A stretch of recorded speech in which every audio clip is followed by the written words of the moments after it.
রাম সেতু নির্মাণের সময় বানর সেনারা উপলব্ধি করেন যে এত বড় সমুদ্রে ছোট ছোট নয় বরং বড় বড় পাথর ফেলা উচিত, যাতে করে সেতু নির্মাণের কাজ খুব সহজেই সম্পূর্ণ হতে পারে। এই কথা শোনার পর হনুমান বড় পাথর আনার জন্য রওনা দেন। হঠাৎ রাস্তায় তিনি গোবর্ধন পর্বতকে দেখে থেমে যান। এই পর্বতকে স্পর্শ করার সঙ্গে সঙ্গে হনুমানের দেহ পাথরে পরিণত হয়ে যায়। গোবর্ধন রেগে বলে, বানর তুই আমাকে স্পর্শ করলি কিভাবে? তখন হনুমান বিনম্রতার সাথে বলে, আমি ইচ্ছা করলে তোমাকে এক মুহূর্তের মধ্যে তুলে নিতে পারতাম, কিন্তু রাম কার্যের জন্য আমি তোমার থেকে সাহায্য চাইতে এসেছি।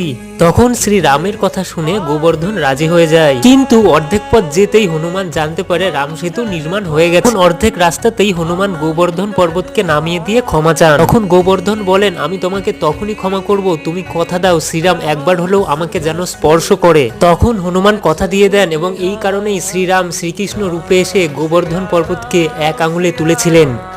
রিলেটেড আরো ভিডিও দেখতে হলে অবশ্যই তোমরা আমার চ্যানেলটিকে সাবস্ক্রাইব করে